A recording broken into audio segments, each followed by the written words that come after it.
Con que no se vayan de la iglesia basta, aunque hace bastante tiempo que se fueron del reino de Dios. Hasta la concesión permisiva del perdón prematuro en el nombre del amor hacia los falsos ministros que viven enredados en pornografía, adulterio, robo, homosexualismo y varias lacras más, mientras están activos en el ministerio. Me pregunto, ¿qué opina Dios de ello? Y si en verdad le agradamos cuando nos mostramos tan comprensivos y perdonadores hacia estos, sin darles tiempo a que se arrepientan verdaderamente y a que incluso Dios trate con ellos. Cierto también es que a estas alturas ya algunos estarán ofendidos con el tono de esta enseñanza. Pero repetiré la pregunta de Pablo a los Gálatas en el capítulo 4, versículo 16. ¿Me he hecho pues vuestro enemigo por deciros la verdad? Pues si así es, sea pues. Si aún nuestro Señor, siendo la verdad suprema de Dios, se ganó las enemistades de quienes eran considerados las máximas autoridades espirituales de su tiempo por decir la verdad, ¿cuánto más un débil intento de su verdad como mi persona? La verdad es que hemos callado la verdad, la hemos omitido, la hemos escondido, la tenemos bien guardada, como si fuese un filoso cuchillo que pudiera herir a alguien. Si la iglesia fue designada por Dios para ser portadora de su verdad, la pregunta es, ¿qué hemos hecho de ella? ¿Qué cuentas daremos al Señor acerca de ello? Pablo estaba consciente de este peligro. Por eso instruía al joven Timoteo en su primera epístola, capítulo 3, verso 15. Para que citarlo, sepas cómo debes conducirte en la casa de Dios, que es la iglesia del Dios viviente, columna y baluarte de la verdad. El tiempo ha pasado desde que Pablo le escribiera a Timoteo, y muchos hombres se han levantado en el nombre de Dios, pero manejándose en la mentira, siguiendo intereses personales y afán de lucro de ganancias deshonestas a costa de la iglesia de Jesucristo. También de esto advirtió Pablo a Timoteo en la citada epístola, capítulo 6, verso 5. Guárdate de las disputas necias de hombres corruptos de entendimiento y privados de la verdad, que toman la piedad como fuente de ganancia. Apártate de los tales. No en balde las Escrituras aconsejan en Proverbios 23:23, compra la verdad y no la vendas, la sabiduría, la enseñanza y la inteligencia. El sabio apóstol sabía que muchos hombres de Dios serían tentados, precisamente en las mismas áreas en las que fue tentado el Señor durante su ayuno en el desierto, cuando estaba a punto de emprender su ministerio.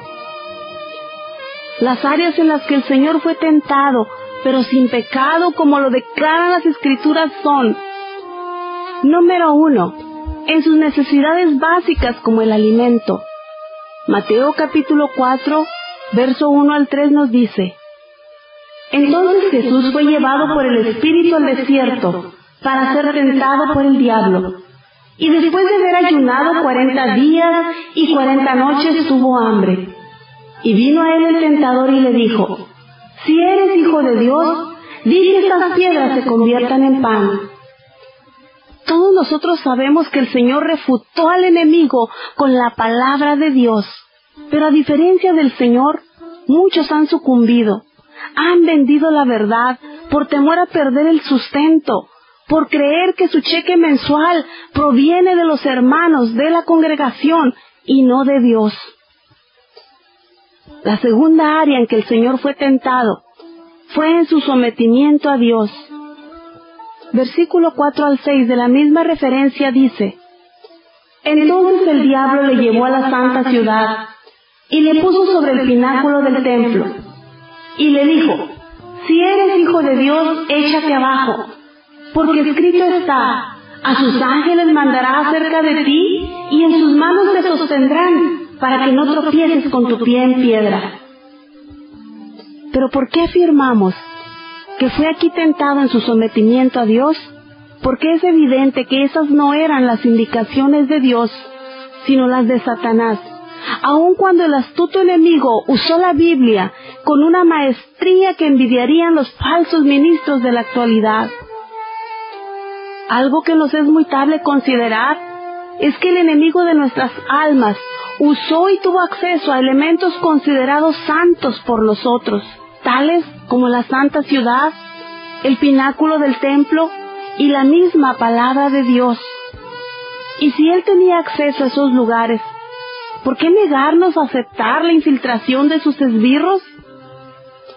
Sin embargo, como apuntara anteriormente, muchos de los ministros que son sometidos a esta tentación caen en la trampa de seguir las indicaciones que Satanás susurra a sus oídos, y al ser llevados al pináculo de la fama ministerial sucumben, confiando en sus dotes y en sus magnéticas personalidades, y al hacerlo se independizan de Dios. La tercera área de tentación fue la ambición de poder y fortuna. Versículos 8 al 9 de la misma referencia dice: otra vez le llevó el diablo a un monte muy alto, y le mostró todos los reinos del mundo y la gloria de ellos, y le dijo: todo esto te daré si postrado me adorares. Por supuesto que al Señor no le deslumbraba lo que este pequeño mundo tenía para ofrecerle. Primero, porque Él era y es su dueño original. Y segundo, porque Él tenía mucho más que eso en el reino de su Padre.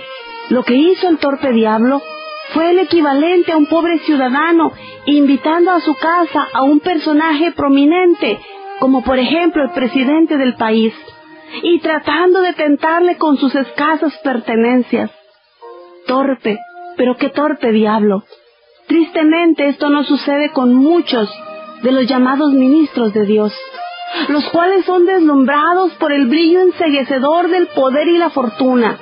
Máxime los que retienen la teología del dominio, cuya meta no es otra sino ganar los reinos de este mundo. Tal pareciera que ellos ya los visitó el tentador con su oferta, que ahora andan en pos de ella. La verdad es que no espero que muchos escuchen la exhortación. La oirán, pero no la escucharán, tal y como le revelara Dios a su siervo Jeremías en el capítulo 7 de su libro, verso 28. Les dirás por tanto: esta es la nación que no escuchó la voz de Jehová su Dios, ni admitió corrección. Pereció la verdad, y de la boca de ellos fue cortada. Quizás dirás: pero esta hermana, ¿qué se ha creído? ¿Por qué es tan negativa, tan pesimista y tan dura en su palabra? Te contestaré que solo soy un ser humano igual que tú. Solo que yo me cansé de callar la verdad, de poner bozal a mi boca. Por lo tanto, hablaré lo que el Señor me indique, aunque a algunos les incomode, les perturbe o les moleste. Pretendo llegar a ser un día una persona de las que Dios anda buscando, tal como cita Proverbios capítulo 20, versículo 6. Muchos hombres proclaman, cada uno su propia bondad, pero hombre o mujer de verdad, ¿quién lo hallará? Mi oración a Dios al respecto es como dijera el salmista en los Salmos 25:5, 43:3 y 86:11. Encamíname en tu verdad y enséñame, porque tú eres el Dios de mi salvación. En ti he esperado todo el día. Envía tu luz y tu verdad. Estas me guiarán, me conducirán a tu santo monte y a tus moradas. Enséñame, oh Jehová, tu camino, y caminaré yo en tu verdad. Afirma mi corazón para que tema tu nombre. El deseo del corazón de Dios es que cada uno de los que formamos parte de su pueblo no nos conformemos con nada menos que con su verdad, que la conozcamos, la proclamemos y mejor aún, la vivamos, para que el resto del mundo conozca que servimos al Dios verdadero, como citara Pablo en 2 de Corintios capítulo 4 versículo 2.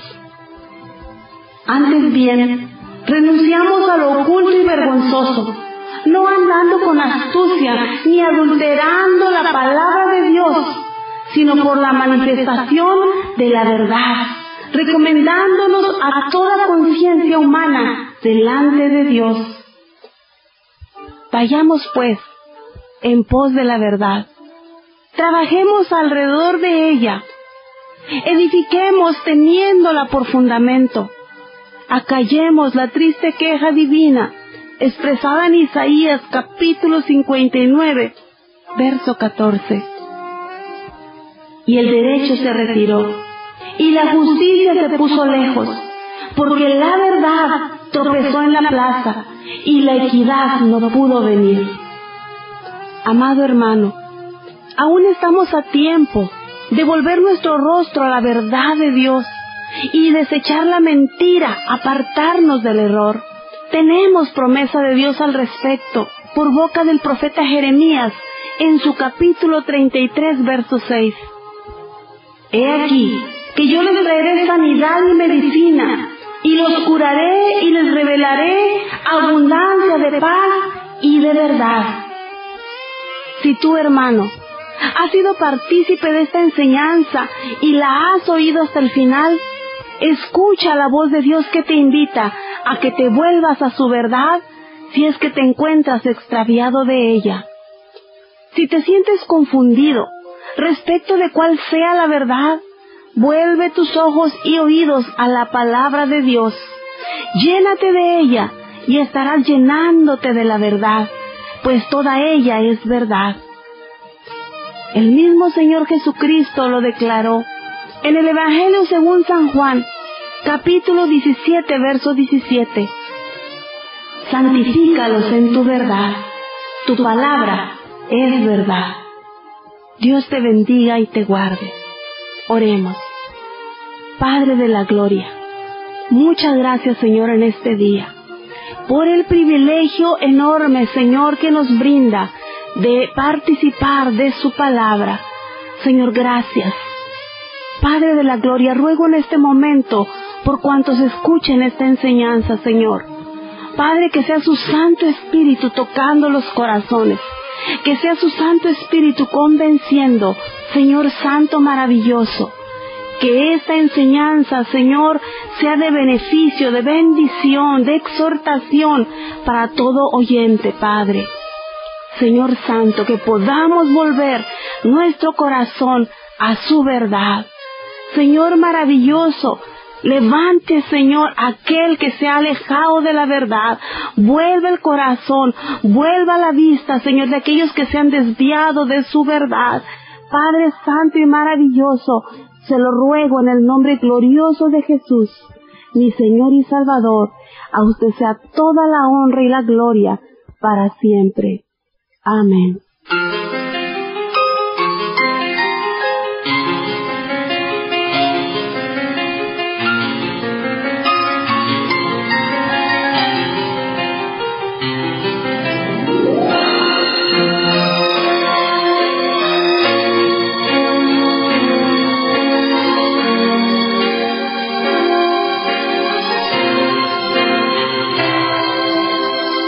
El hombre se alejó de Dios un día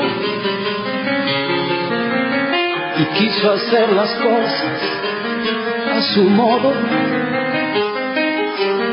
No le salieron bien y el resultado son todos los fracasos que ha tenido. Si solo hubiera un hombre como aquellos que al lado del Señor se deleitaban, eran hombres de fe, hombres valientes,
calma y goce es el buen nombre,